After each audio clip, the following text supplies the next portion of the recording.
ঢুলু ঢুলু মেজাজটা কেমন হবে, গলায় একটু ঢালো বুঝবে তবে।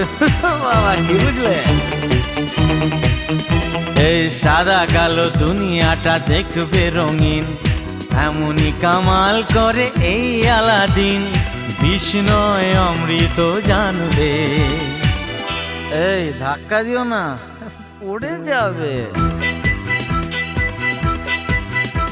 এই আজ আমি মাল ছাড়া কারণ নয়, এইটুকু কে কি নেশা হয়।